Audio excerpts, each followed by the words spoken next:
Dan, go ahead. Hit the button. No, I hit it every time. Yeah. You didn't hit it. You need a red light. So Ben, right, Ben, ready. are you doing it or am I doing it? No. Well, I think you're doing it. That was the Okay, plan. so Dan, hit the button. All right, the button's been hit. We go through this every time. Nobody trusts me on this show. No, you're a liar. So I don't believe that. Ben, is it on? Did you hit the button? All right. Yeah, I mean, I would describe that as being hoist on your own petard, Dan. Jeff, hush.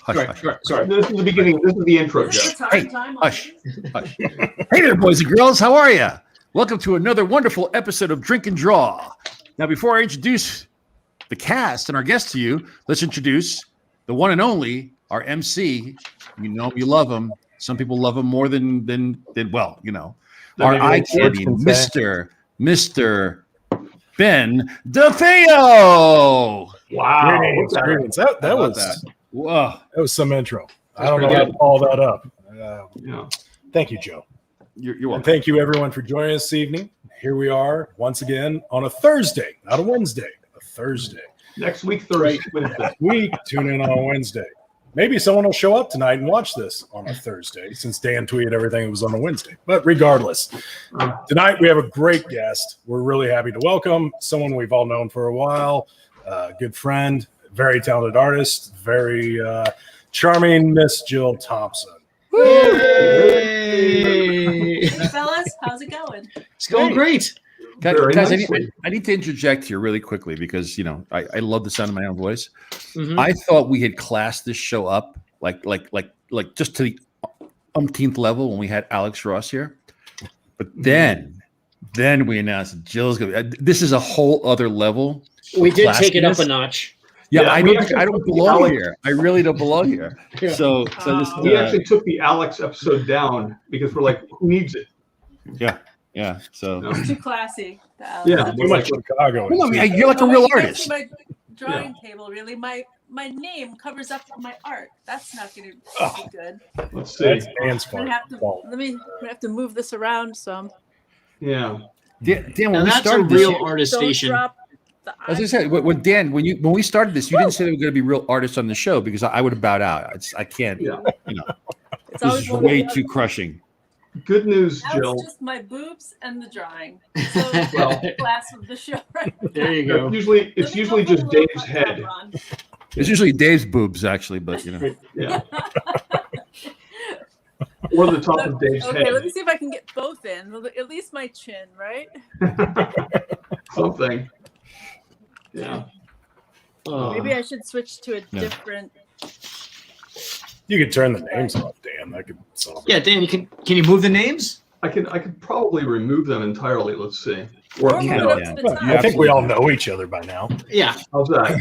I'll Is just that keep everybody's saying liking? I'll keep saying it. Jeff's face is on wanted posters around the country. Everyone. Actually, if you get rid of the names, I won't know who you guys are. Right. Still It's boobs. a constant reminder. Oh, yeah. We're all relatively well informed, right? And Yeah, Jeff.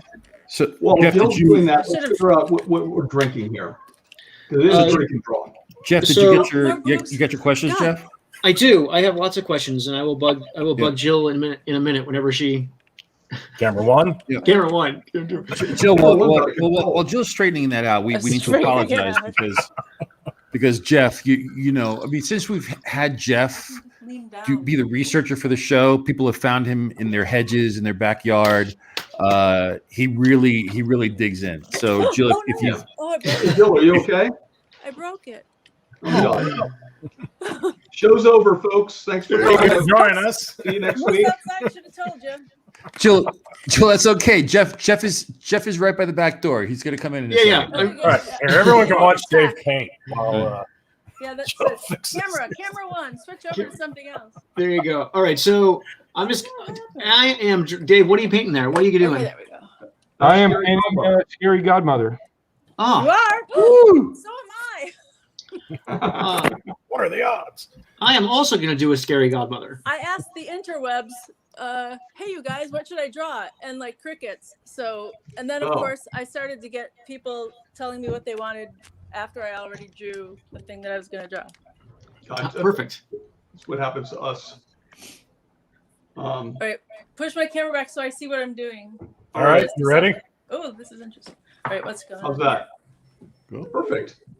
I mean, That's that's, fine. Yes. there you good. go. I'll just And do not this only every that- once in a while. if we go like this, then we can see a little bit more of it. And I'll Are you do this comfortable, while Jill? I'm working. Yeah, Okay. I think. This is what I got so far. Oh, damn. It's starting. Nice. you know what Very you cool. need, Jill? You need like a drone, like a camera Here's drone all that just my- hovers. Here, then it's kind of good. Then I made a dramatic Marvel angle for everything. Yeah, no, it looks good. I love that's a real artist workstation. All the various. Now, do you use all those, or those just for show? Oh, I use them all. These up I would here hope so. are the fresh ones with the good point. Uh And then what the heck is that?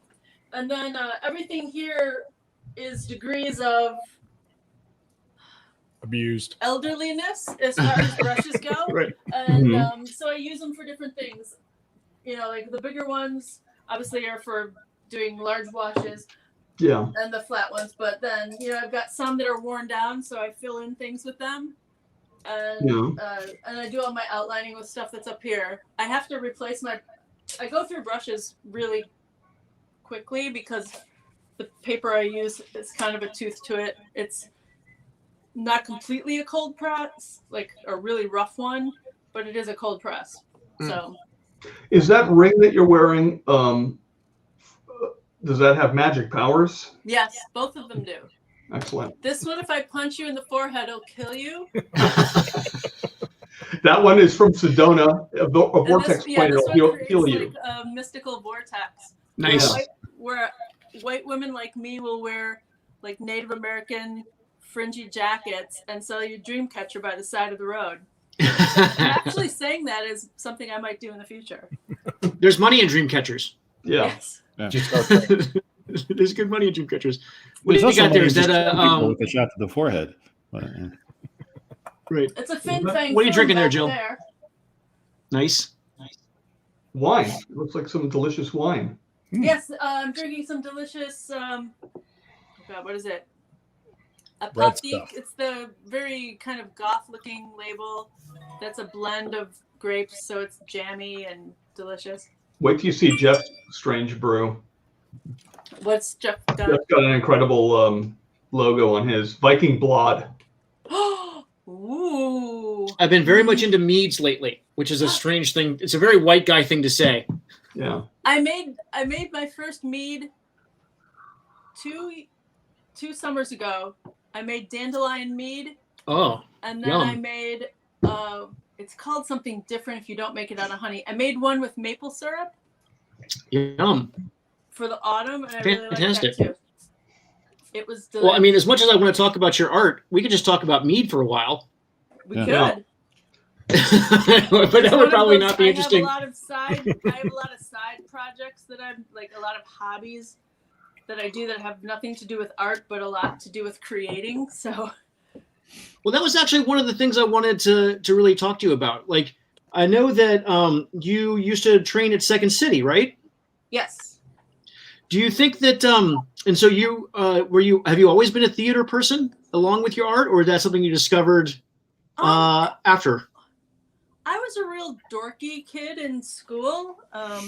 So I liked theater because I got to pretend not to be dorky. Sure.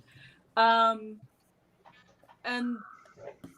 when I went to art school, I found, a school full of people like me. So I felt much more at home. So I could be comfortable because I used to be very, very shy. Oh. I would say probably till the middle of high school years, or because in the middle of high school years, I started going to conventions. Mm. And there, I just met a lot of, it really, it was okay that I knew, or I had an opinion about who inked Jack Kirby better, like Vince Coletto or. Right. Usually it's Vince Coletto. Yeah. Right.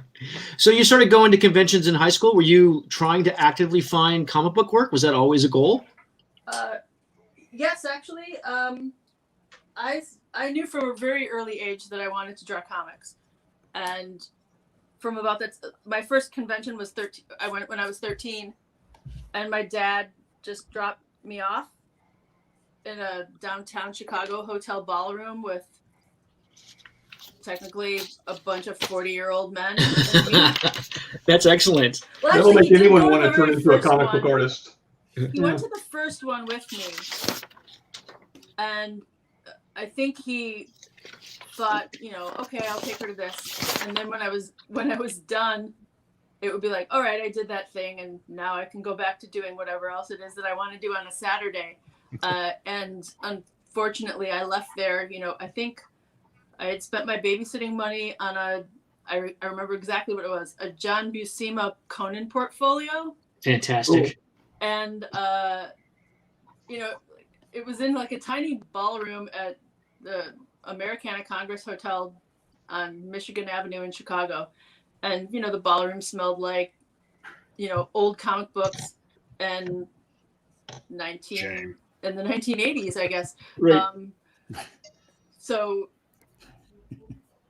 I was it one of those thinking it was like the most awesome thing ever, and that there was another one in like 2 months, because they had them every couple of months at this place. And my dad was like, damn it. And so instead of him going in with me and milling about, he just would drop me off. He'd give me, like money to go to get something to drink and money to call just in case. But it was more like, be up front at 4:30 because I'll come back and get you.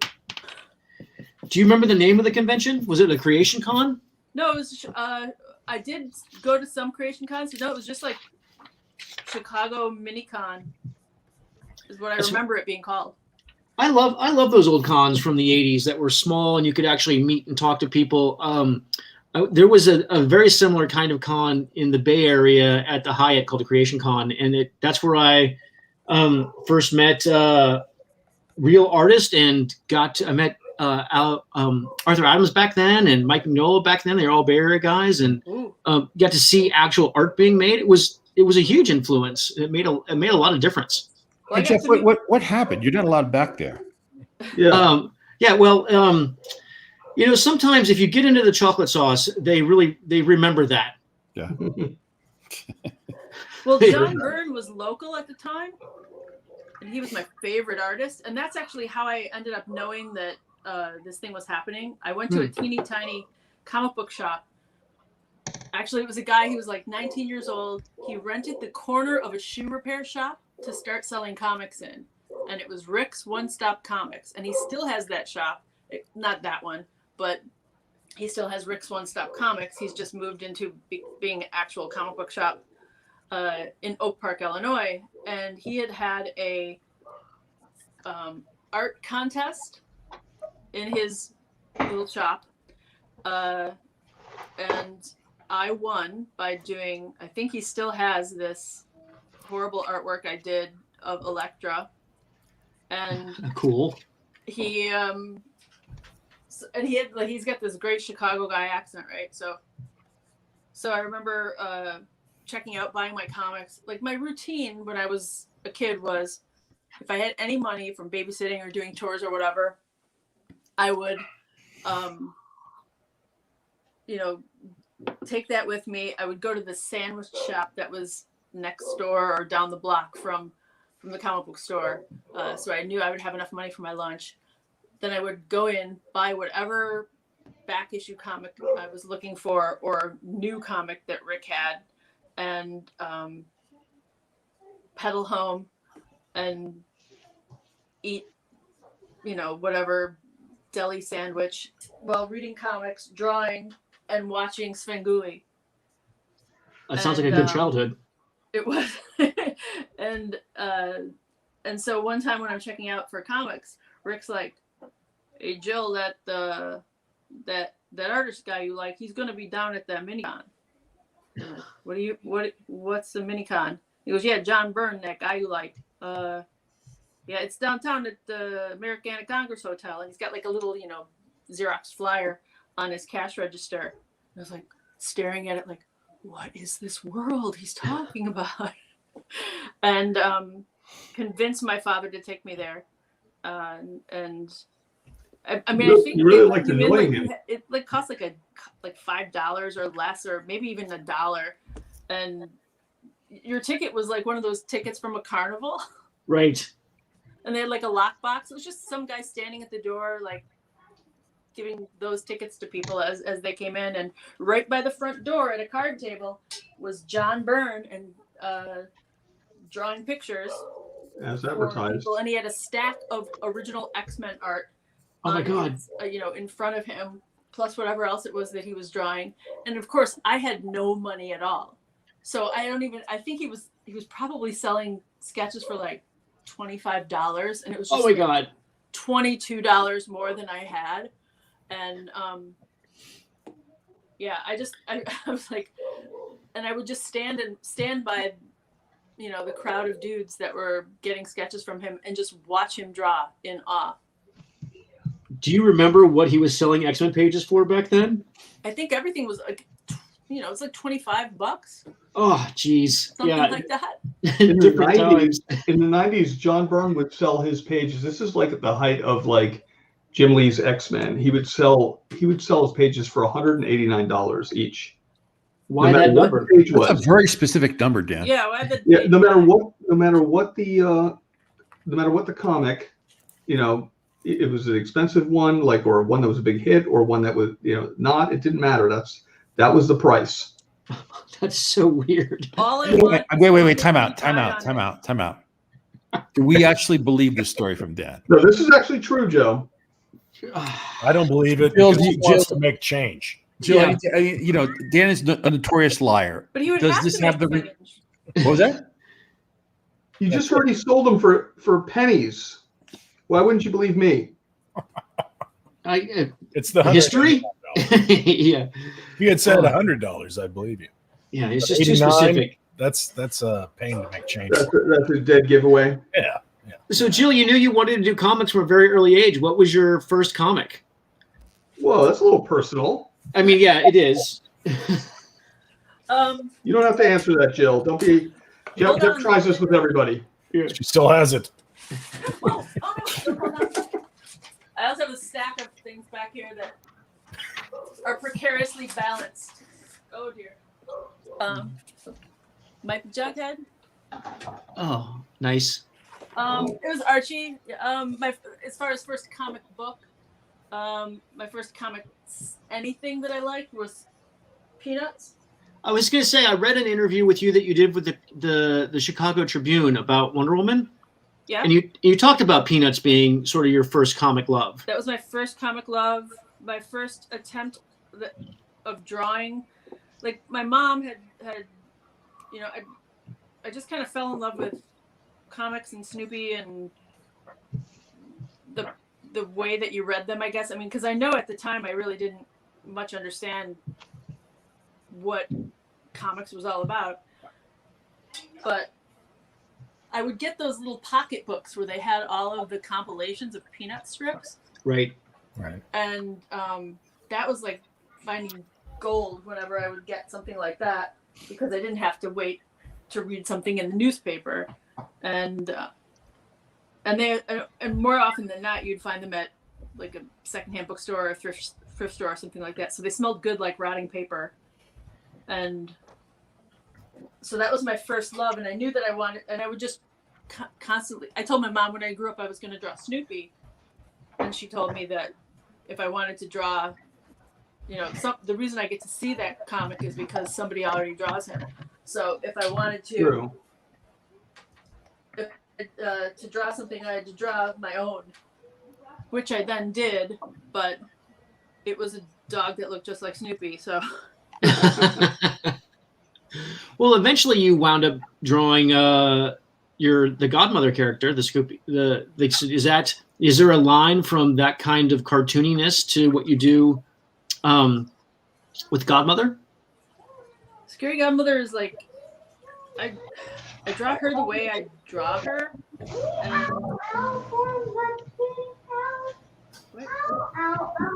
Someone saying something? No, that's my son singing. Okay, well, it's important. We have to. Yeah, I mean, he's in the next room, but He's got some projection. He's got some good lungs on him. Dan, have you taught your kid any lessons on what it means to be a professional yet? Yeah, I mean, he's being a pretty professional singer right now. I mean, he's a great singer, Joe. You can't deny that. No, I can't deny that. Yeah. But, there is a time and place. True. I mean, Joe was in the middle of a story. Sorry. That's okay. Well, Jill, I'm easily distracted, and I'm also interrupty. So if I cut somebody off, I apologize. That's usually well, what Jill, I do. I ask because your stuff on it runs kind of the gambit from kind of super cartoony to sort of very realistic, and I just wonder how you navigate. It depends on what I'm working on, and that's the weird thing. I don't plan it. It's the feeling that I get when I'm the school that Alex and I went to trains you to be an illustrator, and one of their great strengths, I guess, is if you're taking the illustrator. Alex has his own style. He probably walked in there with that style because his mom went there, Right. so he probably grew up around that way of thinking,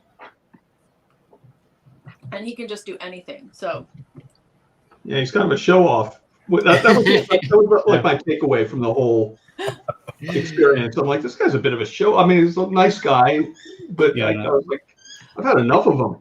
Yeah, after a while, it was like, yeah, we get it, Alex. You could draw. We get it. Yeah, you're awesome. I had a problem with something, and when we were doing the Scary Godmother cartoon, and the animators weren't getting it, and Alex just said, "Well, you should sculpt a maquette." I was like, and he goes, "I did it when I needed to sculpt my father for Marvels," and I was like, "I don't know how to sculpt." He goes, "You know how to draw, so of course you can sculpt." And I was like, "Well, maybe of course you can sculpt." Right. But then I went out and got clay and just started and figured out, oh well, I guess Alex is right. I guess I could figure out how to do this. That's really funny. It had never occurred to me to do something like that. Oh. And he was just, like, oh, of course you would do this thing. Duh. So we went to the school where, if you were majoring in illustration, you would do storyboards or lettering and design. You would do one thing. But if you were doing illustration, our teachers would give us all these assignments where you would have to do things in different mediums or find an illustrator that you like and copy them for more than once, or like do pen and ink stuff, because their goal was, and this was back in the day, you were supposed to have a portfolio where if there was a job anywhere, any place, you should be able to walk into that interview and have a sample that shows, I can do pen and ink stippling, or I can do watercolor, whatever they need, because you're just supposed to be employed. Right.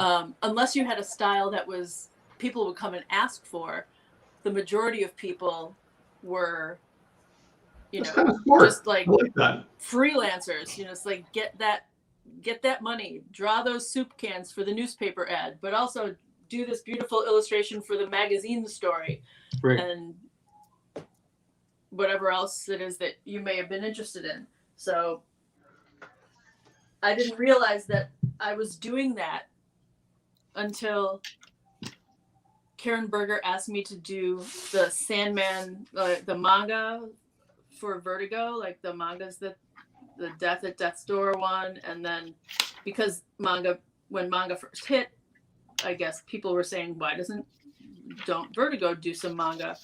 Yeah, and she didn't know what to do with it. So she's like, Jill, everyone keeps saying that I should ask you to do this. So Neil did, and some distributor people, they're like, you should have Jill do it. Why did they think that you should do it? Had they seen you do a variety of kinds of work? I have no idea. But maybe I'd drawn some shoujo style thing, or maybe it was because I drew the little chibi Sandman characters. They're like, Jill knows how to make things cute because she said it was Japanese, which I always said I was drawing those like if they were Hello Kitty Sandman stuff. Right. So maybe just from that. And I remember getting off the phone with Karen after she was like, can you do this? And I was like, of course I can. And yeah. Hung up and went, oh boy, I hope I can draw in that style for an entire 100 and some pages. It's so funny. because I know that I've done that on several occasions where someone asked me if I could do something and I had absolutely no idea how to do it. I, of course, said I could because it was a job. Yep. See, Jeff's a liar too, everybody. Oh no. But he's nice about it. But we've all done that. We're like thing because Yeah. in improv it's all yes and. So when someone asks you if you can do something, it's like, yep. I'm gonna say I can, and if I can't, I don't know if they'll know the difference. Yeah, 100%. I'm great at that. That's the thing I love the most. So how did you get? Kind of came out. I saw something in my head, and this is how she came out. That's great. In this kind of more angular style, and I've tried to, I mean, I could probably draw her more realistically or something like that, but this is what she looks like when I draw her. Well, she's got a really great. So my time in animation taught me to see things as a two-dimensional form as well as a three-dimensional moving object. And her shapes are fantastic. Like she's got a really distinctive look, and it's interesting to me. Like you also did the CG version of her. Was it difficult to make a CG model, a 3D model that fit the same sort of 2D graphic? Well, at first they were trying to make her look more real. Like they would send something and I was like, well, she looks like me, but she doesn't look like me. She's not real. She's like an egg. The way I really wanted to do her was as Muppets. Oh. I have like a great idea to see like all of the cast as Muppets except for the character of Hannah. Interesting. So the Hannah would be like have this very otherworldliness to it. But Chuck Jones is also a huge favorite and influence on me for storytelling and drawing and everything. So I always feel like this is Scary Godmother has a lot of the Chuck Jones Bugs Bunny in it. Oh, excellent. When their budget got cut and he was doing that stuff where they would just draw the backgrounds like for the Witch Hazel stuff. Oh yeah. And it was like a lot more angular. And that stuff is great. That's a really interesting era. Yeah, sometimes I mean, I love it. limitations. It's not my favorite. It's not necessarily my complete favorite as far as drawing styles because I look back and I love things like, the old Tom and Jerry's, where it's kind of more realistic and they have the mammy and it's hard to say like I really love that one with the mammy in it because I'm just liking the art style and the way that even her hands, like everything was so fluid. There was so much more, I guess, animation that went into it. Right. Sometimes when you have like limitations like that, it really kind of forces you to make some choices that you normally wouldn't, and then those limitations become the style and the strength and kind of interesting. I think or not. most definitely. Yeah. Because Do you think that? Because Oh, that go ahead. era was what's opera doc, right? Yeah. And that thing is just. Well, I mean, burned into my those brain guys. as, like one of the most. One, it introduced me to opera. Two. Well, I have to say that between Chuck and Mike Maltese and Carl Stalling and Noble, like that group making cartoons, and just sort of the timing and the visuals. Oh, right on. Yep.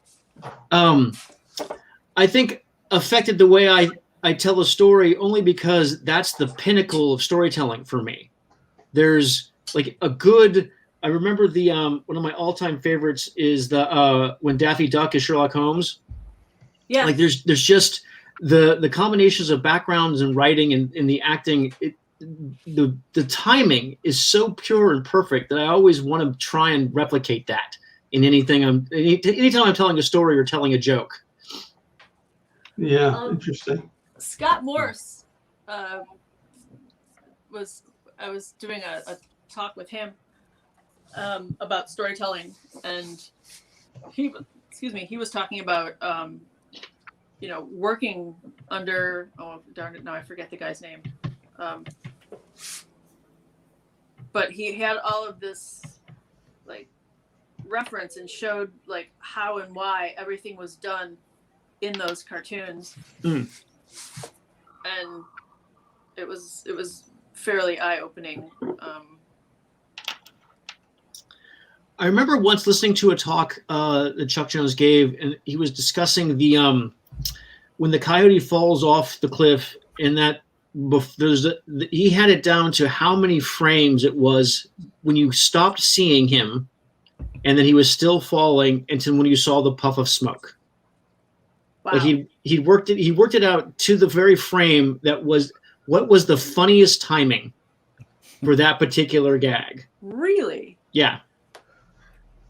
That's pretty interesting, because the one thing that the only thing that I seem to be able to do, and it takes me a long time, I haven't done very many of them, in any kind of digital art, is I like the animation assist in Procreate.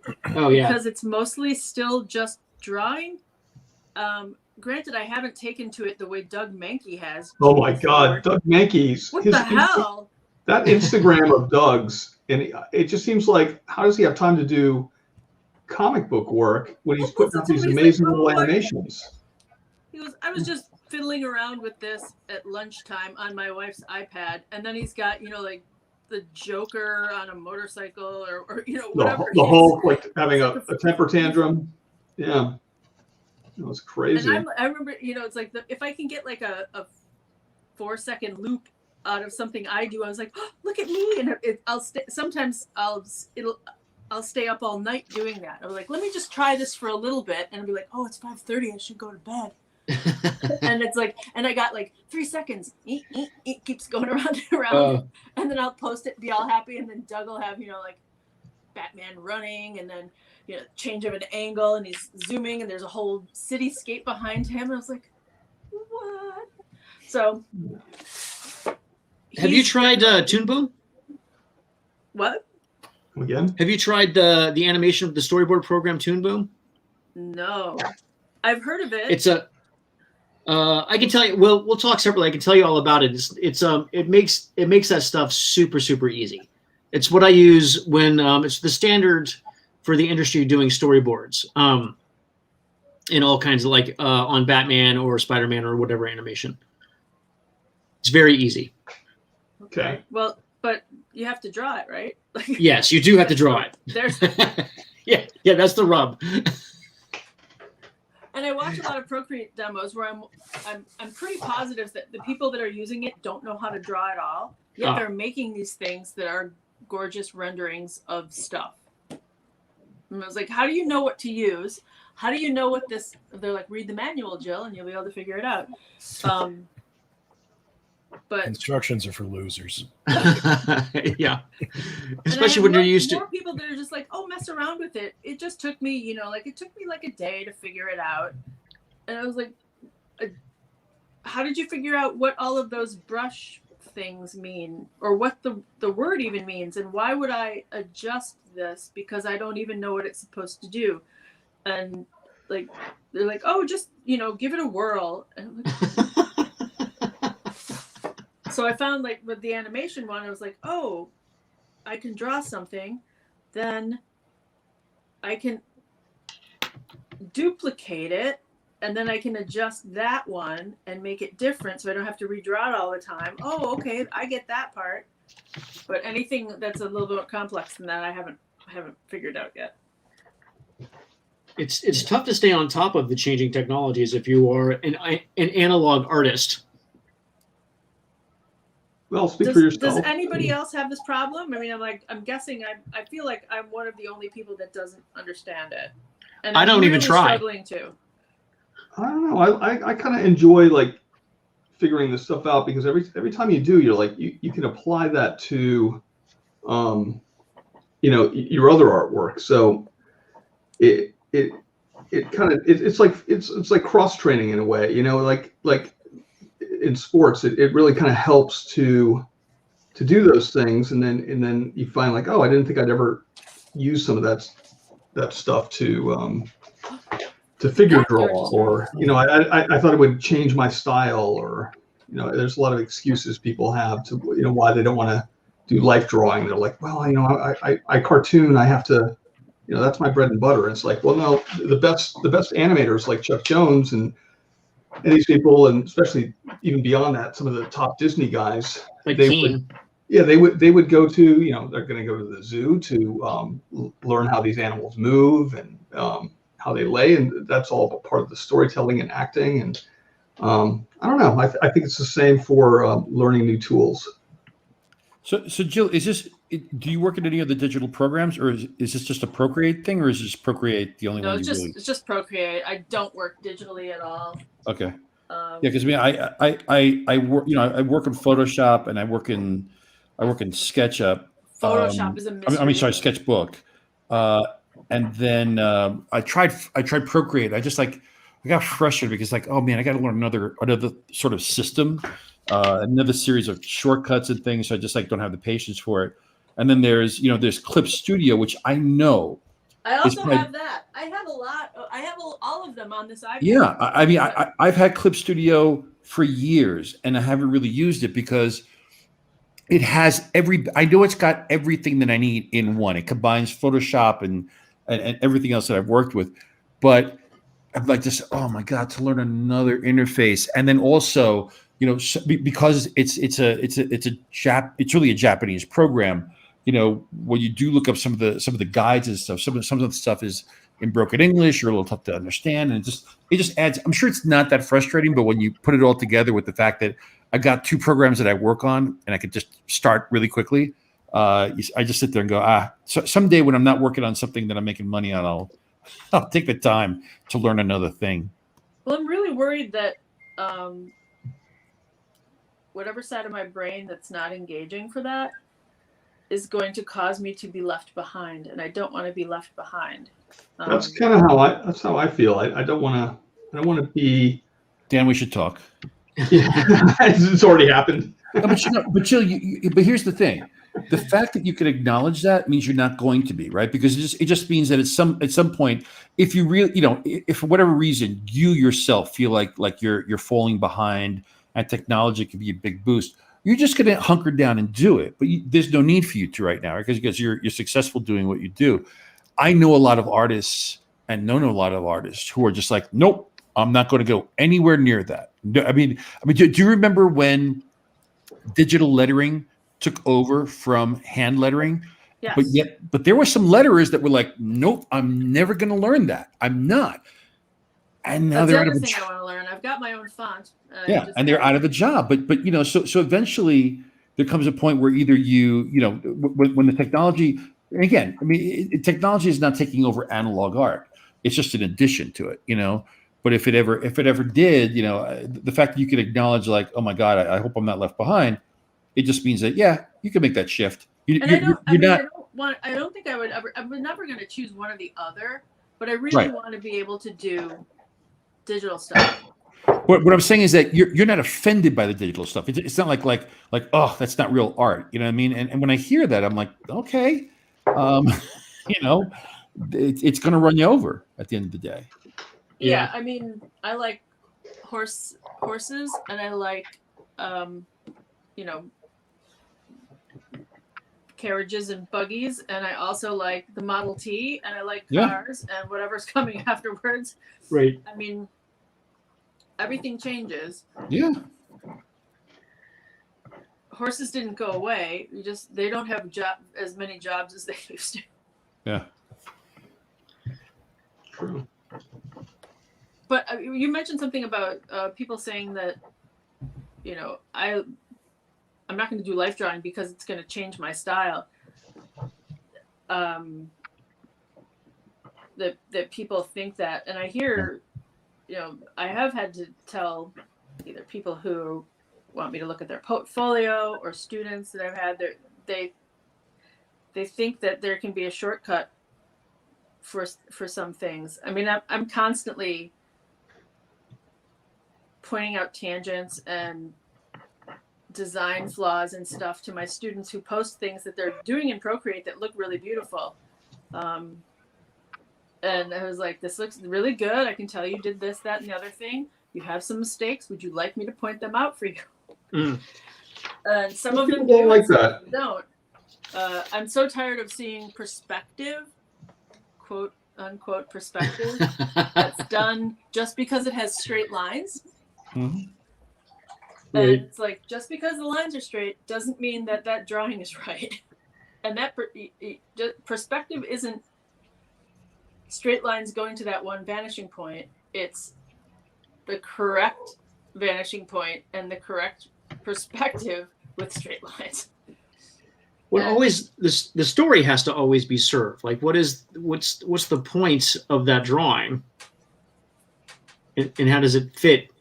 And does it accomplish the mission? So, where are you teaching? Are you teaching at the I'm not academy? teaching anymore. I was teaching at the International School of Comics Oh, cool. in Chicago, but I stopped doing that just during the pandemic.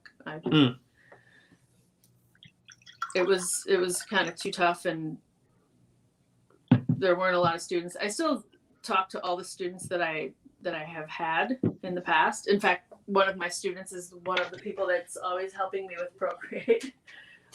She's really good. And she told me when I would be really frustrated with it, or when something bad would happen with my computer or a device that never seemed to happen to anybody else, she said, well, Jill, it's because you're a witch. And technology and magic doesn't mix. And for the first time ever, I didn't feel bad about things not working or stuff happening to me that never happened to anybody else. I mean, I've been told that by, the one guy that used to fix my computer and stuff. He was like, in all the years of me doing computer stuff, I've never seen this happen before. And stuff happens to your computer that never happens to anybody else. And he goes, I think something like is happening with the electrical field around your body. Wow. Well, if you're practicing any kind of focused will, then you're gonna mess with other electrical systems. Go Like on. wanting to use things. Well, I mean, just the idea. If that's a common thread, right? I don't know if you ever read the Dresden Files or any other magical kind of books. Like, that's always the thing that happens: is your own electrical field, your own auric field, messes with other electrical fields, and that's the way stuff is made and done, and it always messes up electronics. Go on. Well, the force is strong in this one then, because Yeah, apparently. I can mess it up like nobody's business. Dan, that's coming out pretty good. Yeah, he's going to be blowing. That's gorgeous. He's going to be blowing the dust off this book, and then I'm going to take a toothbrush and finish it up. But I assume he's sitting down somewhere on a bench. Well, I mean, I did draw it, right, Jeff? Yeah. So he has to be seated. I mean, we all have our tells, and if it's not on a bench, then I don't know if it's not going to be a Dan drawing. How many times do you read a book standing up? If you can help it. I mean, not unless you're waiting for a bus. Exactly. Or if you're at the Right. comic book shop, this ain't no library. Right. Thanks, Jeff. Yeah. Dan really enjoys the moments after incredible action. Exactly. The moments when someone was thinking about what might have been. Yeah, like you know what? It's like Jack Kirby had his thing. You know, he knew how to draw action and stuff. But I got my niche. I'm gonna do the exact opposit. Once the action's over, then I'm Let's think about it. Let's talk about it. Yeah, it's Those are my favorite moments to draw. Yeah, I think that's how I kind of got Sandman. Actually, my editor. At the time, so what were you working on when you got the call to do Sandman? Wonder Woman. And that was with George, right? Was he? Had you met? Actually, it was after I had started out with George Perez, and then ended up, by the time I was finished with the run, Bill Loebs was writing it. So I had switched. I think there was a switch of editors a couple of times too. Tom Pyre had been my editor on that, and then Dan Thorsland came on, and he called me up one day, and he had just recently become my editor, and he said, "Hey Jill, did you know that Neil Gaiman, that the guy who does Sandman, he keeps asking when you're going to be done with Wonder Woman because he wants to work with you." Oh, that's so cool. And it was really cool because Sandman was like my favorite comic to read, and of course I had no idea. I was like, "No, you're the first person who's ever." He's like, "Nobody mentioned it to you?" I was like, "No." And he's like, "You only have a few more issues left on this contract." He said, "But I really think you would be better suited on that comic." He goes, "He's been asking for a really long time, so before he gets impatient or finds somebody else to do it," he goes, "I'm going to see if I can figure out a way to switch you over onto that comic." And I was very flattered and shocked and I think profusely sweating. And so he did that. He figured a way to get me out of the contract that I was on for Wonder Woman and just get me started on Sandman. And he said, because it's filled with stuff that you probably would be really good at drawing. And when I first talked to Neil before I started on the book, he asked me that question: what is it that I like to draw? Mm-hmm. And I guess he asks that to all the artists that he collaborates with, or at least he used to. And I need a pointy brush. Pointy brush. Please don't be out of them.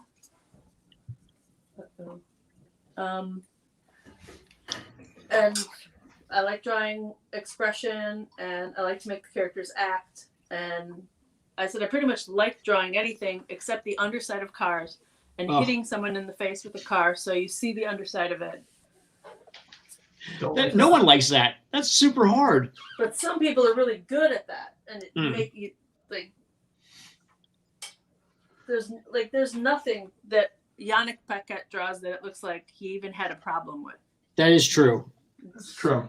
It's like, wow, he drew a crowd scene and a shopping mall from the air, and you can see everybody, and everything looks like it was fun to draw. He does make it all look effortless. He really does. It's annoying. It's very annoying. So what did you tell him? Like, you like to draw expressions and I like to draw expressions and emotion, and I like to make characters act. And I said that thing about the car. I don't like. It's like, I like superhero comics and stuff. I said, but I'm not fond of drawing guys hitting another guy in the head with a car because it's hard. And he said, I will try to make sure that I do not have anyone get hit in the head with a car. Yeah. And so that was Parliament of Rocks. Is that the first one you did? No, that was Vince Locke. He did. Wait, no, you're right. I don't know the name of it. Parliament of Rocks was the first issue that I did. Right. And that was, him kind of figuring out how I worked. So it was like that story. He knew that he wanted Brief Lives to be the storyline that we worked on, because that was the next big storyline. But he wrote, that one in between, so we could kind of get a feel for each other. What was the script like? Did he leave a lot? I've heard that sometimes he's super detailed and sometimes he's super loose depending on who he works with. How was he with you? Lazy was another thing. Like that. Yeah. Well, at the time, I mean, it was a very detailed script, but it wasn't Alan Moore detailed. So it's more like, if you've ever heard Neil read a story. Yes. I have. I listened to your master class. I really heard him. It's pretty much just like that. And if you've ever heard Neil read a story, then you can't not read the script in his own voice. Right. That's awesome. So Jill, I want to give you a little information on the Drink and Draw crew. Yeah. So Dan gets very upset when other people get complimented on the show. Yeah. I was reading the comments, and they're like really wonderful compliments about Jill that Dan is clearly not making public, which is my way of saying, Dan, Dan, we have an audience. Always again, acknowledge the audience, acknowledge their love for Jill, and let Jill hear it. Come What on. are some of the comments? I didn't know. You want to hear some of the comments? Oh, I Are you should now sure? I see them. Yeah, let's basically We don't Jill's have the to. best. Let me show some We don't have process to.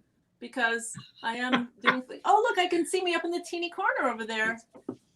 There you go. I'm also quite surprised that my cat Oberon hasn't come to bother this, because he usually jumps up to do things or starts knocking things over somewhere because I'm clearly not paying attention to him. Do you also have a cat named Titania, or is that a friend of his? Nope, I have Oberon and Maximo. Okay. Maximo's a good name for a cat. Those were their shelter names. I said they were their slave names before I freed them from their slavery. Excellent. But they were really good. Whoever was naming the cats at the shelter at that time, like there was another cat named Regis that I wanted to get. Oh, Regis is a as great well, cat name. But somebody had gotten him. I mean, I know that it was like they had to hold me back. I kind of expected is like, I'm going to come out of there with as many kittens as I can hold, and then a bunch of dogs on a leash that I can just attach to my wrist. But Thanks. Jeff, I had a it's cat hell of a named process Oberon. to adopt them. Dan, you had a cat named Oberon? No, I had a cat named Titania. Oh, Titania's a great, like I said, it's a great They cat could be name. friends. They could be friends.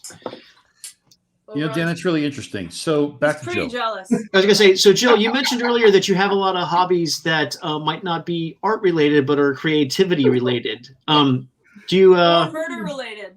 Oh, good. Let's talk about those. What are your murder related hobbies? Longsword and Bowie knife. Ooh, fantastic. So Is I, it- does I that train go- in those. Theater, I'm crappy in Bowie knife though. theater combat training or killing combat training? Killing combat training. Go on. Fantastic. No, see now I'm you have only a Dan's. novice, though. Yeah. What made you go from longsword to Bowie knife? Well, I try and learn all the deadly arts that they offer at the place that and so I started out just doing Spartan race training there because I also do Spartan races, or I did Spartan races before. I mean, it's not, I don't want to run for 15 miles and go through like mud obstacles in a time of plague. Though it Right. seems a lot of people who compete in those really don't care. So I might have to reevaluate. I've done 12 of those, so I might be done with that hobby. Also, I've had some injuries and things that I'd be like, I'm gonna hang my hat up for that part. It was fun. I'll still train for it, but I don't know if I need to do any more. I don't have to prove any points. So the Spartan race is kind of like is that like a mud race? Is like the mud run, or is it Yeah, something it's an obstacle specific? course race, and there have been mud obstacles in the past. Like Tough Mudder. Yeah, like Tough Mudder, but with Gotcha. no electricity. Well, except that one time. One of them, like, it's like it might be called the Scottish Death Race or something like that, and you have to get through like live electrical things that are like moving around, and swim in like icy waters, and I mean it could kill you. I mean, you do have to sign a death waiver before every Spartan, so I have signed those before. Like jumping out of an airplane? Just like drink and draw. Yeah. Yeah. The first time with Joe, yeah. But there was a death waiver that you have to sign at the beginning of every Spartan race, and but I've also been up in a hot air balloon, and you had to sign one of those there too. Well, how did you get into the killing arts? Okay, Which is one of my all-time favorite questions I've ever asked on this show. yeah. And I who like was the first comics. person you Are killed? kidding? Yeah. Get into that. I like comics and fantasy, and when I was little, I wanted to be Zula from Conan 2. It's like I wanted to be Grace Jones. Oh, And nice. in Conan 1, I wanted to be Valeria. Oh, fantastic. I mean, Well, so when you- first, like, I feel like I like my first X-Men comic was, it didn't like I picked it up. It wasn't like current. I didn't pick it up when it actually came out, but it was not really that much long after it. It was Run for Your Life, Kitty Pryde, X-Men 129. Good one. Where a 13-year-old curly-haired girl who lives outside Chicago is running down an alley from the Hellfire Club, who's trying to run her down in technically what looked like my dad's 1772 Cadillac, and then Phoenix drops out of the sky, crushes that car, and then that issue proceeds to have, like the Kitty come and save the rest of the X-Men, and then Phoenix and the White Queen have this like telekinetic battle, and that and Julie Newmar Catwoman pretty much said, well, I kind of know what I want to be when I grow up and draw comics. I want to be one of these women, but also I want to keep drawing.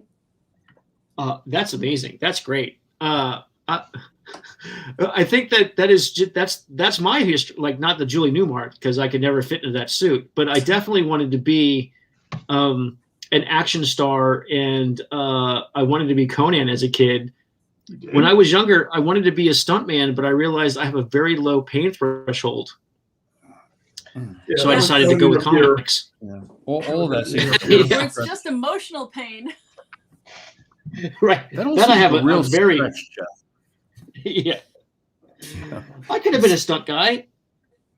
I don't know. Took a bit of a bleeder. I mean, I've got.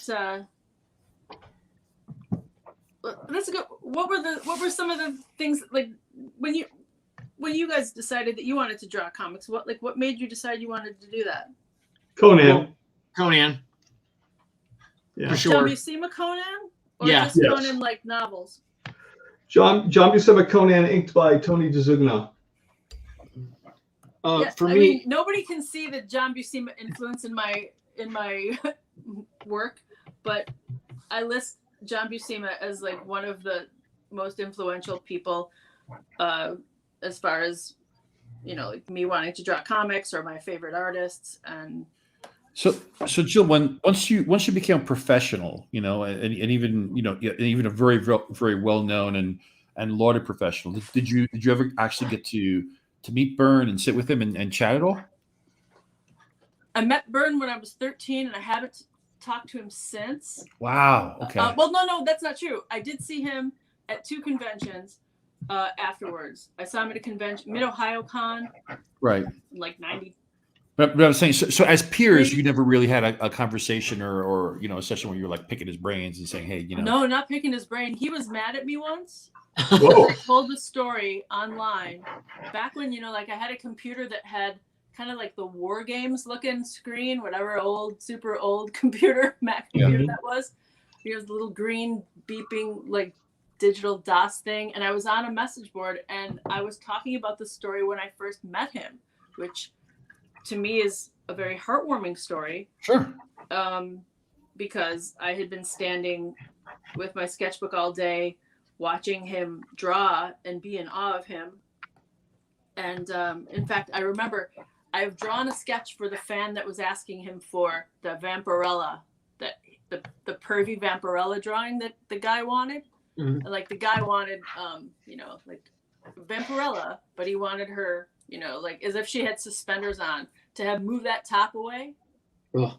And John Byrne was chastising him for not being able to use his imagination for his masturbatory fantasy. It was like, good God, man, she wears nothing.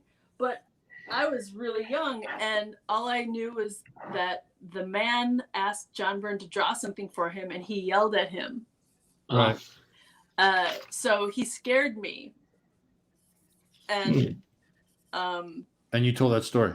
And I told that story, but but I didn't leave the table. Like I kept watching, and people would get sketches from him, and I would watch him draw, and all the guys would go up towards the table, and which meant that I got closer to the table. And every time I almost got right up to the front of the table, I would let more people go in front of me because I was just too nervous and too scared. And I had my sketchbook full of my crappy X-Men drawings. But Terry Austin was there too. Ooh, nice. Oh, he's a sweetheart. Yes. Terry eventually nudged John and said, hey, John, this girl's been standing here all day, and I think she wants to show you something. And And he Oh, said, actually, "So no. what?" First, he said to me, "You've been standing here all day. Do you want to show something to John?" And I was like, "Yes." And he said, "Well, why don't you show it to me?" I was like, "Okay." And I knew who he was, but he wasn't yelling at anybody. And so I gave him my sketchbook, and he looked at it, and then he nudged John and said, "Jill," he said, "this girl's been standing here all day, and this is her sketchbook, and I think you should take a look at it." So John took my sketchbook. I can even use a prop this time. And he's like,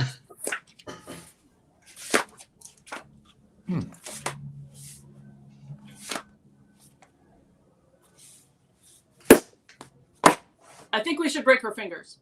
Oh, Oh, that's good. that's a good Because thing. if she's this good now, just think of how good she'll be when she draws comics. Wow. That's great.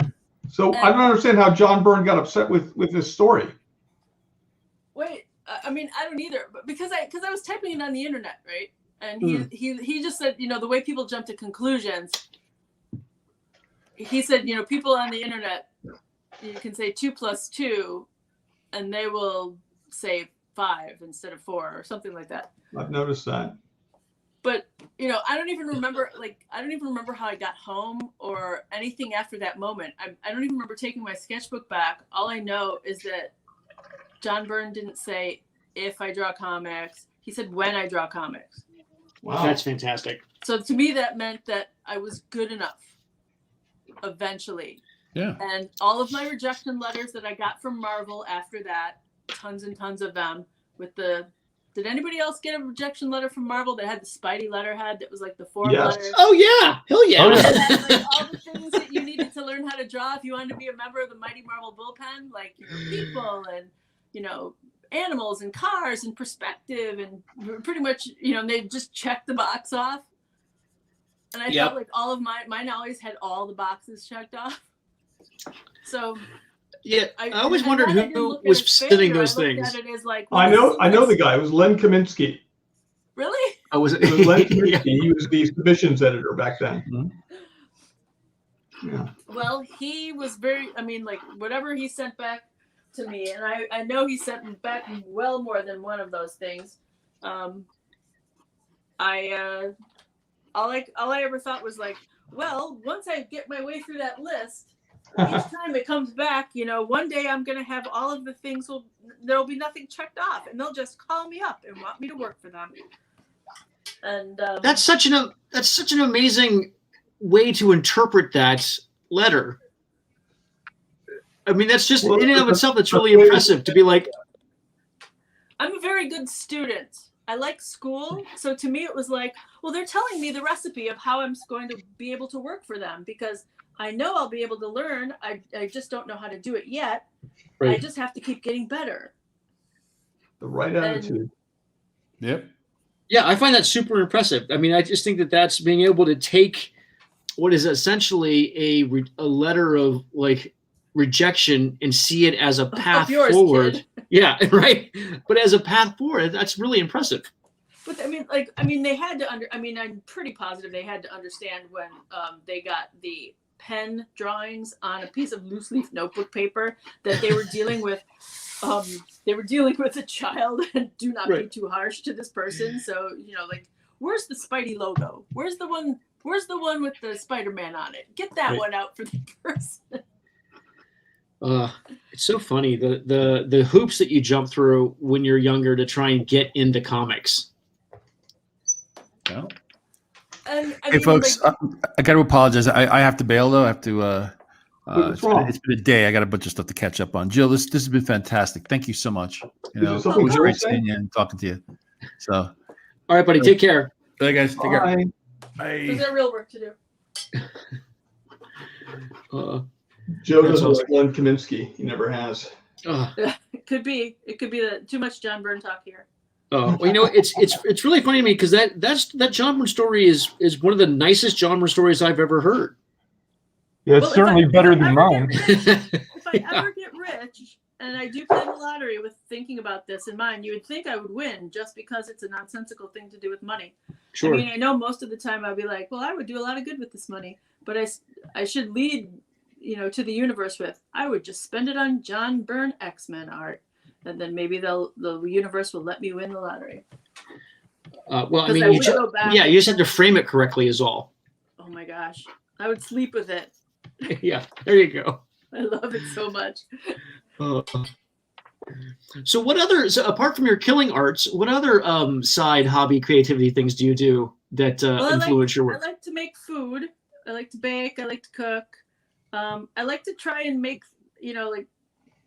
I recently, and by recently I mean this past weekend, I realized it was the correct temperature to tap the maple tree on my neighbor's lawn so I could make maple syrup. It was the very last day where the conditions were right for it. And I did get like 2.5, those big mason jars. Mm-hmm. And I'm going to give it a go. So at least now next year I'll know exactly when, and I'll have the right equipment. I ordered the spiles, the little tap things. And I had to get permission from the new neighbor. And it's not a sugar maple, but it is a maple, and you can tap any maple, just won't be as sweet. So I know that this might seem like a strange question, but this is something because I juggle and I do martial arts and some killing arts, not as much Bowie knife as you apparently. No. Well, I will do a shout out to Thane Alexander. He's my Bowie knife sensei. Awesome. And you definitely don't want to get into a fight with that guy. No, yeah, I don't want to get in a knife fight with anybody.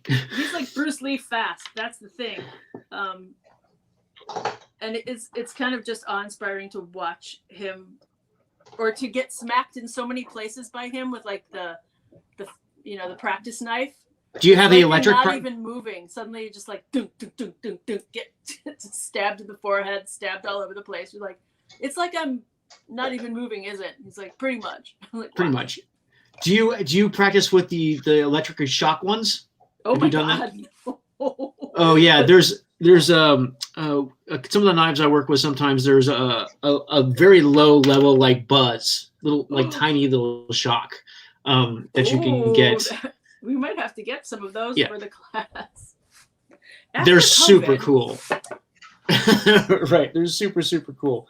That seems so what is it about the other stuff? Do you think what does it add to your art? What does it add to your creativity? I always find for me it gives me a chance. Or the making arts. Both. They're both kind of the same. Well, I mean, when I was working on Badger Shattered Mirror for Dark Horse, mm-hmm. like I went Dan's favorite character, by the way, Badger. I love the Badger. I went up to Madison to take photo reference with a camera and film, and stayed with Mike Byrne and his wife at the time. And Mike did he beat the crap out of me to show me the moves that Badger needed to do, and it was really helpful. That's right. Mike's an old school martial artist. Yeah, so he showed me certain things that he wanted me to do. Like he would try and describe them, and the best things about working on a script from his is he would do those, those pen and ink layout things where it would just be on a piece of loose leaf notebook paper where you would, grid it off and do stick figures or crude drawings and then write the dialogue around it, and then tell you, of course, that you could please disregard my, my crappy drawings. He goes, this is just to give you an idea of how many panels I see and the action that happens. He goes, feel free to, mess with the layout and mess with the number of panels, etc. But because he was he would write in the corner the type of move that Badger was doing. Right. And because there was not really the internet, the way that there is the internet, I couldn't find that specific thing. So he was like, well, here, I'll just do it. And I'm like, ow, my arm, That must be fun to work out with Mike Byrne. That must have been so much fun. What a strange experience that must have been. It was really cool. I love crazy experiences. That's really great. I'm just really I love the fact that you went to Second City, and I love the fact that you train with the Bowie knife, and that you make mead, and that somehow I feel all that winds up in Spooky Grandmother. I'm gonna have to correct you there. Scary. I'm sorry, Scary. I've been drinking Viking blood. But she's Scary Godmother. Oh, that's Blood. right. You've been drinking Viking blood. Yeah. Blood. Yeah. I did have a scary grandmother, but this is not her. I mean, it's impressive. The side things are really fun. Like Well, all when the you extra sit- stuff. I mean, like you sit all day Mhm. when you're drawing, or the majority of the day. So I like to do things that get me away from the house.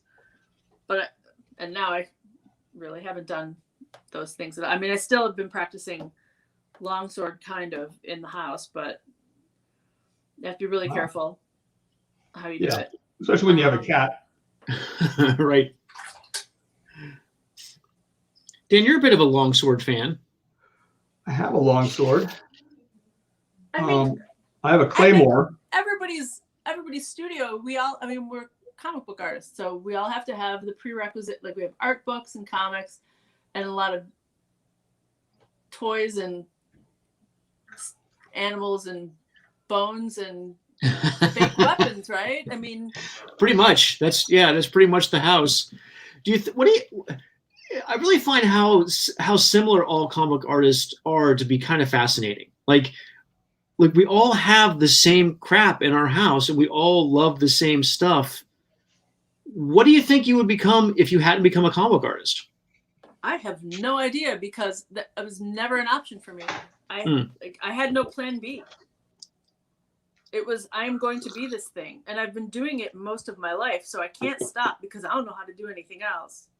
Right. I guess I would walk people's dogs. I mean, there is money in that. I have a friend who does that. Sitter, because I'm a very precocious, or what? Not precocious, precious cat mom. So it's like, if you have this routine where it's like the dog needs to get, this special food at this time, and he likes to go for a walk, and he wears these socks, and it's like, okay. I'd be like, I understand. Right. Well, Jill, I mean, I know we've been talking for over an hour. I did want to bring up, by the way, I had a lot of questions that we didn't get to. Oh, is this only an hour show? Don't you want to have me be your first 2-hour show? Like, no, we can. I was going to say, we can keep talking forever. I have a ton of things to ask you, but one of the things I wanted to bring up. Bore Dave and anybody else. Oh, Dave's busy just making the cool art. Yeah, sorry, I'm so quiet. Because I've been bringing up. I was going to say, Jeff is doing such an amazing job. I didn't want to stop this. Yeah. Jeff, Dave, I it's constantly bring it's up like date night with Jeff. your old cover blog that you don't do anymore, because Oh yeah, let's talk about that. I wish it was still there, and I keep, all I do when I'm critiquing like students' work or other things, I always would use that as an example to show them, because it's like they didn't believe what I was saying was real, and they needed a real artist to show, and like, here's this cover, and he's talking about this, and this is why it works, and this is why it doesn't work, or what's wrong, or like, and I'm trying to show like what's a focal point and why you use white of the paper. And well, it's funny. I discovered that the artists that I critiqued could usually take it. It was the fans of those artists that would get really upset. And really, yeah, it just, I don't know. I felt like I was getting too much hate. I know you had said that. You what? Well, I know you had said that, and nowadays, I mean, like, you're like, how much does this guy hate me? Does he hate me like AR-15 hate me, or does he just grumpy? I mean, sadly, that's an important question nowadays. Oh no, it's a horrible question that you have to think about. I mean, and there was, I would hear pushback from other pros that said, pros shouldn't critique pros.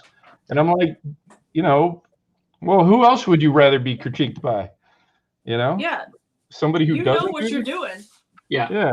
We used to. But- I mean, all the Chicago artists used to get together at lunch here, and I miss doing that once a week, and we would bring the work that we had been doing, and we would like praise and or get pointers or critiques. Right. Well, me And and it was Dan really do it helpful. to each other. So Yeah, we're pretty good about we show each other stuff, and Dave will critique it, or we're pretty good at it. I mean, as far as like taking the critique.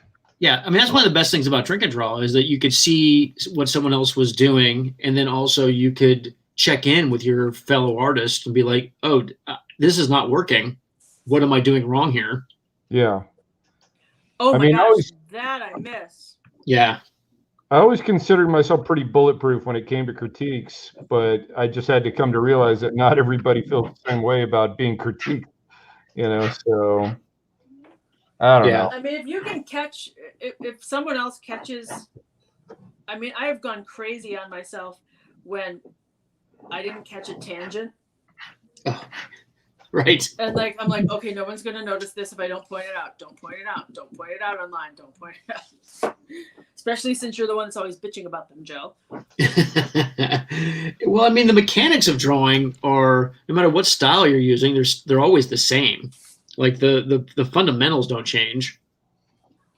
Yes, and fundamentals are so important. Just because you're like, people think that just because you're drawing comics, or I mean, I'm not, maybe not in a blanket way, but I find sometimes they think that certain things get overlooked because it's a comic. And I was like, just because something is cartoony doesn't mean it doesn't have to have the rules of good drawing or composition. I mean, the whole point is to tell a story. And if I can't figure out what's going on here, or it's so horrible that I don't want to read the rest of it, then maybe something should be changed.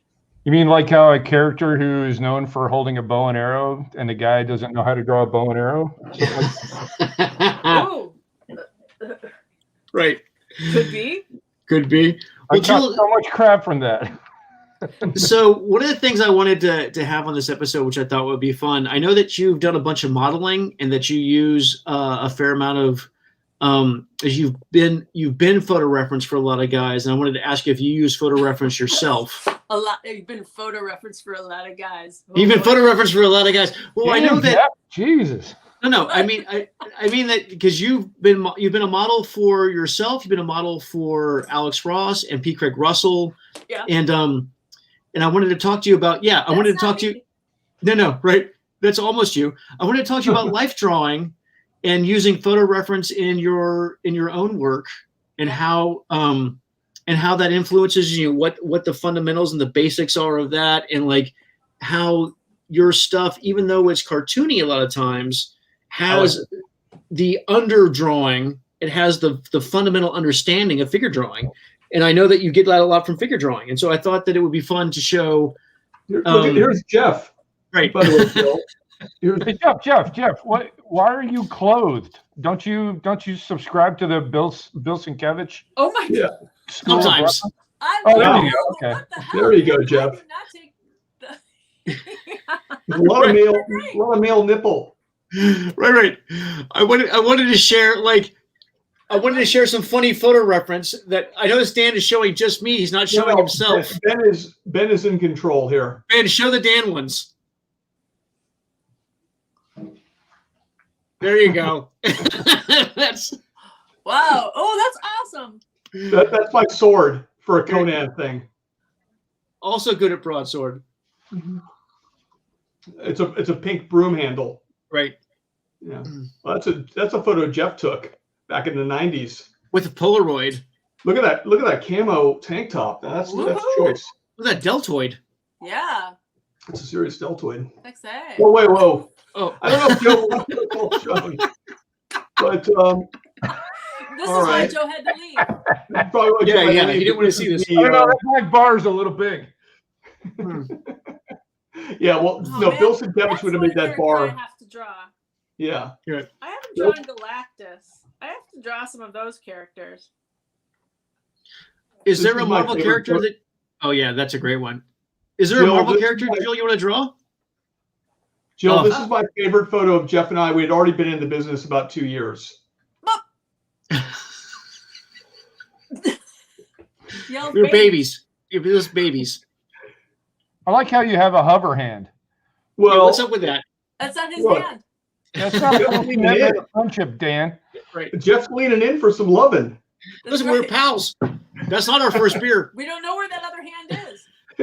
Yeah. Well, where's Steve Jones's hand? Steve Jones's hand is going for Scott Collins right here. Punch him.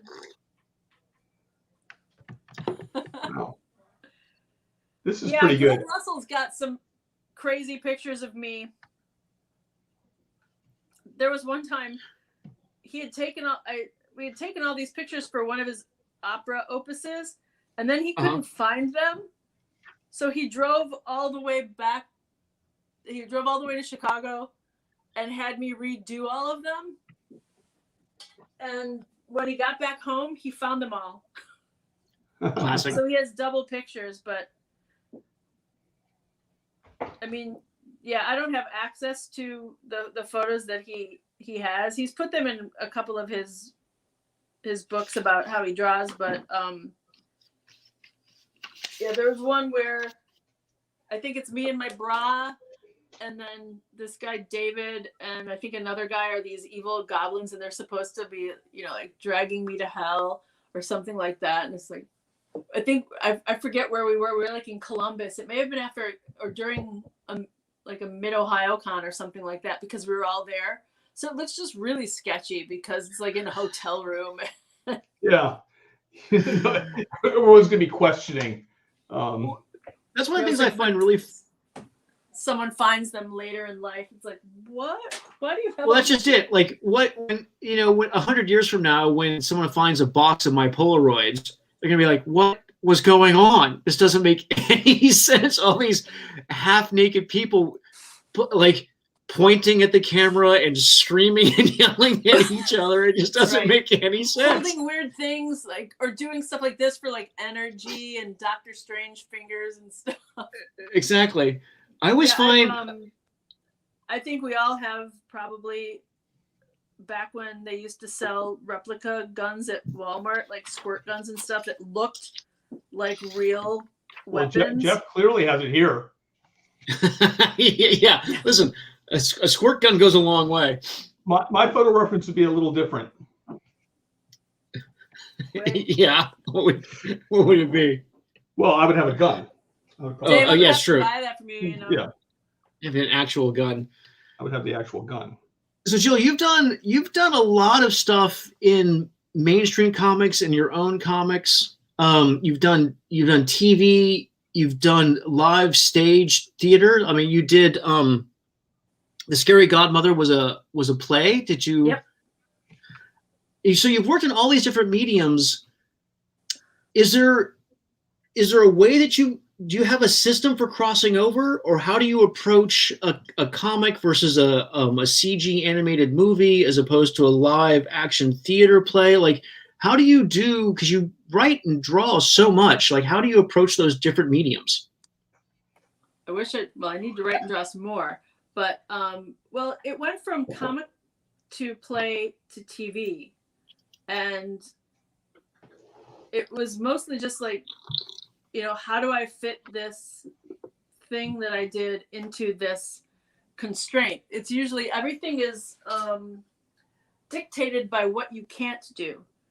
So because of a budget, when we did the play, it was a tiny theater company here in Chicago called Run Amok Productions. And they approached me about adapting Scary Godmother for the stage, and they said I could, be as involved as I wanted or not involved at all. And of course, I like to be involved. So I wasn't in it, but I did. Did you want to be in it? No. Oh. For the stage, like I wanted to see it as its own thing. So the theater space we got, so we got actors, and that was really fun, is to find an actor and to try and explain. Bye, Panta. Where'd you go? To try and explain to somebody who was going to portray her what she sounds like when you can only hear that in your head. She doesn't, everyone expected, because she's witchy, that she was like, I'll get you and your little dog too. Right. That happens to me when I'm riding my bike. People yell at me, but it's happened twice. Wait, you actually told me that story about, I think you were riding by correct me if I'm wrong, but a gay pride parade? No, it was two gay guys. Oh, okay. I didn't know, but the way I remember, it sounded like they were on top of a double-decker bus or something. No, there was a bus with school children, a school bus, a yellow school bus, and I was riding my bike past it, and all the kids pulled down the windows, and they went dun, dun, dun, dun, dun, dun, dun, dun, dun, when I was riding my bike by. Granted, That's not cool. I was wearing a black sundress. It made me crack up. I like drove up onto the grass and, because I just thought, like, the fact that it wasn't every child on there, but like a majority of them on one side of the bus all did it. So I was like, that took like some split-second coordination and fast thinking to make that happen. And so then and then there were these two gay guys when I was just riding my bike. I wasn't even wearing anything that looked remotely witchy. My bike has flowers all over it too. So it's just my face. It's just my face. And then there were three kids that were skateboarding once, and I was riding down their street, and they all did the same thing. And it wasn't even, like around when I was younger, the Wizard of Oz was always on like in the springtime. Right. And so I know it wasn't even on television, but they all did it. So it was like, I was going to say, like, how do they know that music from, like, that's not popular anymore? Well, people are funny, Jeff. Yeah. It's true. Don't know.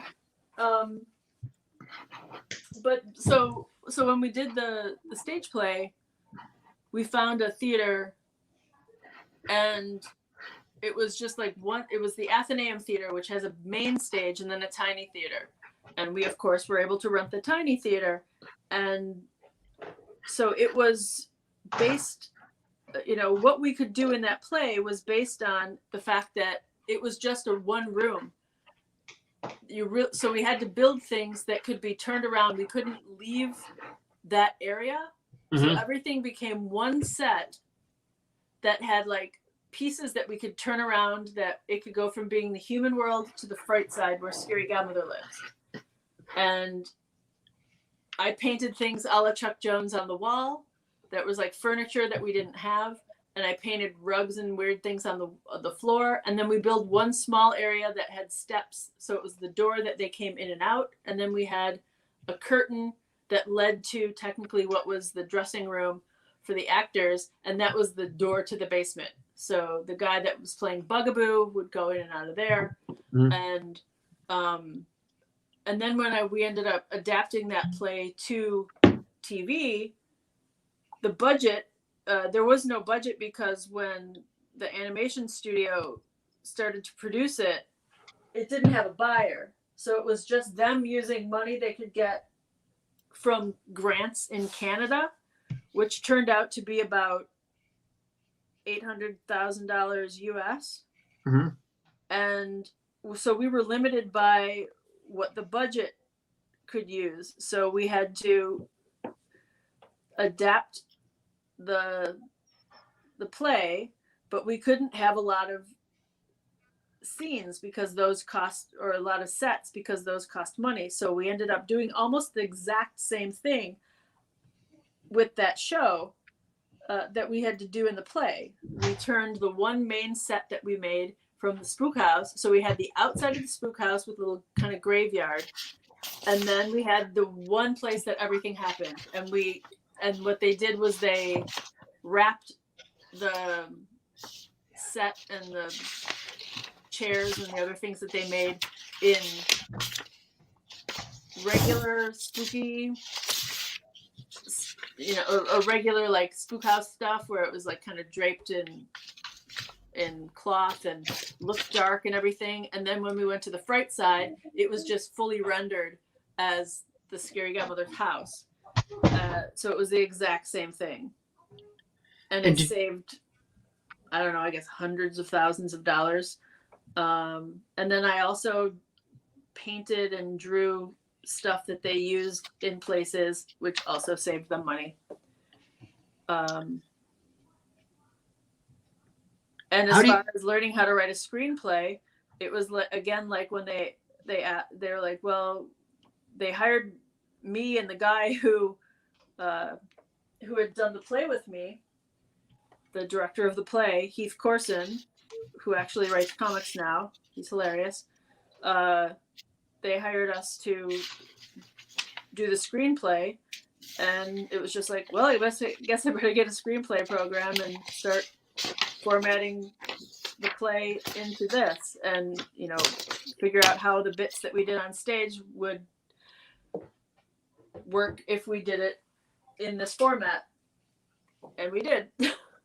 Was that a difficult transitional process? Because it seems like most plays, I mean, like good stories have the standard 3-act structure, but like the things you can do on stage are totally different than things you can do in a comic.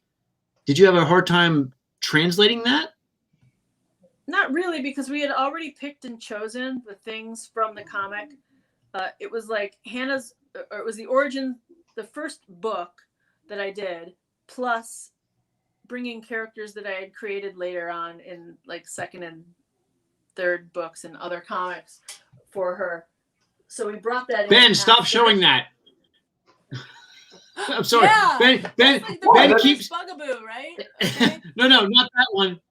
Ben keeps showing the one where I'm pulling my shirt open when I was from a Superman comic, Ben. It's respectable. I'm trying to figure out how to save it for. I like that he just has that there. I'm trying to figure out how to save that for myself. Stop. Just stop doing it. Stop going back to the thing where I'm pulling my shirt open. I'm trying to share something nice with you people, and you keep using it against me. It's terrible, Jeff. I hate that happened. Jill's telling a story that's important, and she's discussing the nature of process between one medium to another, and you keep showing me with my nipples, Ben. It's not right. Sometimes does that make you feel better? Sweat cracks me. Yeah. That does make me feel better, actually. I like that. I approve of that. At least we get to see the end process, like what that resulted in. I mean, it could be like, again, let's just circle back to Bill for a minute. Bill Sienkiewicz, like, I was hoping we would do that. What is, like, why? Like, I've taken a lot of pictures of myself for a lot of things, but I don't have to be naked to do it. What's up? Well, I mean, honestly, let's be perfectly frank. Bill's in great shape. If I was that good, like if I had a trim, slim ab section I wanted to show off, I would definitely put it on the internet. Bill he's well, thank you. I mean, that's me a long time ago. Oh, Jeff. For Boogie Nights. It's not a prosthesis. Yeah. I mean, I had abs once. I had them all. Here, Jeff, you're a beautiful man. I actually think something could have happened with us. I really do. Something did, my friend. Something did. Ben, that person who says they want to send me pro #1 to have me sign it, tell them that they have to send it to Amanda Connor. You think Amanda wants that instead? Yeah. There you go. Fantastic. Now, this is when the podcast really kicks off. Well, you know what, Jill? It's when Dan gets done and he's bored. Yeah. Well, I've consumed so much whiskey. Is that tequila? No, it's a Japanese whiskey, and I've drank like I don't know how much now, so that's quite a bit. Ooh. Yeah. More than he should have. Right. Oh, that's Ben, what do you thing think of this tumbler? I miss. That looks like you could hurt somebody with that thing. Yeah. It's vindictive, angry even. Unfortunately, Jill, I can drink this stuff like water. It's probably not a good. Oh, let's take a look here. Hold on. I still have more to do, but. Oh. Wow. Done. What? Man. You've been quietly doing that the whole time? I've just been mouthing off? Jeff's been doing this. Yeah. La, la, la. Well, that's like his third That one. looks gorgeous, though. See, I'm gonna want to buy all those. So, Jill, what's in the casket she's putting in the little? Yeah, let's see that again one more time if you don't mind. Hold on, I have to give her an iris. This is a chipmunk burial scene. She's making a terrarium. Oh, look at that with the little grave sites there. Oh, fantastic. Yeah, I still have to do the outline. The way I work on this, see, that's the thing. I have to figure out how to. I need a 2 camera. Is that a little thing. coffin? Or ooh, can I use this? A little mirror? baby coffin, Jeff. I love it. Jill, can you be honest for a second? Yes. Who would like Jeff has been training with like little like samurai swords and what have you for a long time. Mm-hmm.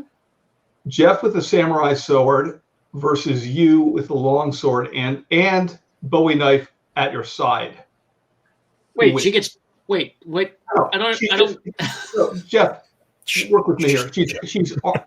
She's our guest, so she gets an extra blade. Is that what's going on? She has an extra blade on her person. She's not necessarily using it. I'm just saying if you knock the long sword out of her hand, she does have an alternative. That's all. It's a 2-handed sword. Yeah. Just judging by Jeff's voice. Just by the weakness of my voice, you know you're gonna kill me. Yeah. Just based on this conversation, who wins this fight? Oh, I win. Obviously, Joe wins. Dan, I'm going to tell you something that Musashi said. Okay. It would be most regrettable to die with one sword still in the scabbard. All Yes. right. Noted. That was one of my favorite shows when I was growing up. Did anybody see that Miyamoto Musashi drama that they used to have? The Samurai? No. 1, 2, and 3? I watched don't you know. guys. It was on Porco Rosso. a Japanese Kind of the same channel thing. here in Chicago that was on the UHF channel back in the day, and I would force my father to have to sit through that as I was, learning the samurai way. There's the great Toshiro Mifune stuff, and there's the books by Eiji Yoshikawa Musashi, which are really, really great. Stop it! For God's sakes, Ben, it's not right. Jeff, it's not me. I have to come It's not me. Here's both my hands. Now there are some half-naked shots of Dan that I would like to see again. Well, you know what? Jeff sent a whole bunch of them. I'm not putting up. There are some like the shots of expression. Dan sitting. I like it. Yeah, It's the slack jaw of that one that really. Yeah. You know what that is? That's a straight from. It's kind of rare where you have straight down from the nose, where it's a straight line to the chin. You don't see that too often. no, you really Except don't. it's like a Frank Miller comic. So Yeah, it's good times. Good times. Don Quixote made an appearance in the background there. Yeah, I remember that place. Yeah, it's the downtown apartment, right? Yeah. Oh, but the answer to what's in the coffin is What's in the box? What's in the box? I'm assuming it's a fairy. Oh, which fairy? It's Gwyneth Paltrow's head. Stop it! For God's sakes! I mean, Yeah, my hands are right Every here. time I look down, it goes back up. Jeff, who you gonna believe? I mean, all I know is that I was young and fit once, and I shared with you sons of bitches. All right. We've all had the COVID, Okay, now things are getting a little out of hand. Remember this, Jeff. The happier times, Jeff. Yeah, we were young and we were friends. Dan, I wish honestly, we how could old play are we? theme song over that. 22? Jeff, what were we, Is like that how 12 old in we are? that picture? Oh, yeah, for God's sakes. It's just too young. All right. So, Jill, I'm going to, I have just a couple of questions. Uh-oh. These are actual questions. It's midnight, Jeff. From people? No, from Midnight me. from people. From me. So, where, apart from John Buscema and just general comics, where did you sort of develop your storytelling style? Did you study a lot of movies, theater, improv? Dan, don't. I'm trying. Listen. Jill, I apologize. Ben, who seems like a nice guy who you visited at his little home. Ben's drunk. Ben's super drunk. Ben's been drinking Dasani and hot tea because he's fighting allergies. Ben visited the California How are you breeding feeling, pharmacy. actually, Ben? How are you doing? I'm doing pretty well. Thanks for asking. Well, no, because I know you had been stricken. It's been a long year, but Yes, yeah, it no, has. I'm doing well. It has been a crazy long year. You know I what? miss For some all of our of you male terribly. fans that got too much of Jeff and I, and even Joe Quesada, here's a little bit of Ben for everyone. Ooh. Yes, thank you. God, he's just, you know what, something about it, like there's just I God. miss your good-looking face. Wow. a cleanness to the shave. Yeah, pre-shave before the show, you know. Yeah, no, it looks sharp. Love it. You must stuff. hug your I'm beautiful wife dedicated. for me. She's lurking in the background. Oh, give her a big hug. I will. Maybe tomorrow, though. You know, she's already had one today. It's Yeah, Yeah, right. You can't spoil her. That's it. You got to ration these things out. Right. Dave, do you have anything to add? Jeff has been monopolizing Jill's time, talking over her. Dave's gone. No, I see his I'm hand. sure. There's a knuckle. Is that gouache? Is that gouache behind the gray? Yeah. Can I ask you a question that's I'm interested in, like the red highlight in the eye? Yeah, I picked that up from Brian Stelfreeze, and I do it. I don't know if I like you it. should do it, but I just think it looks cool. So That effect for the hair is awesome. It's beautiful. Oh, yeah, It's no, that's great. spookier. I love it. well, I was gonna say you got to give me your address after the show's over, and I'm gonna send it to you. Whoa. Yeah. I'm the luckiest girl in all of Comic Land. I figure I got to pay you back for being on this show with these knuckleheads. What? Oh, Knuckleheads. Which knuckleheads are you referring to, sir? I mean, I suppose we could all be knuckleheads. I don't know if I like any of this. You know, my Good wife time. is texting me. She's like, "What is going on?" why are you laughing? You've Why are been you in there, having such a good time. been in there forever. Jill, before we wrap this thing up, we did have a couple of questions about your wrestling design. Are you still doing that? Oh, not at the moment. I am not. I used to design wrestling gear for Daniel Bryan in the WWE, Yep. but that was just up until his. Actually, I designed even the gear for his return after his injury that took him out for quite a while. But then after that, he's, doing other things. So he must be using somebody else. But I designed like all of his gear from when he came in from NXT through his WrestleMania win, and then when he got better. So I you're mean, I would wrestling. still love to do that, but I think he just chose a different designer or whatever. Don't know why. Are you a wrestling fan then? Oh, big wrestling fan. Yep. Do you have a favorite? Current Yeah. favorite or all-time favorite? I would say both. We'll start with current favorite and then move to all-time favorite. Yeah. It's midnight. All right. Oh, it's Never midnight mind. for you guys. Geez. Current favorite. Let's just end with your all-time favorite, and then we'll let you go. How's that sound? Oh, But I'm so lonely, y'all. I don't want to go. Well, listen. Jeff, let's just stay on. Apparently, together. Dan- Jill, I'm on the verge of a divorce here. Yeah, apparently Dan has things he has to do. But let's just get That's right. what's your all-time favorite wrestling fan, and then we'll cut to Favorite wrestling fan. part Oh, two. I don't know. Yeah. You mean my favorite wrestler? Yes. Yes. Well, I would have to say Mick Foley is my favorite wrestler. Nice. Fair. There you go. Does that satisfy you, Dan? Can we leave now? I was hoping she'd say Josh Barnett, but okay.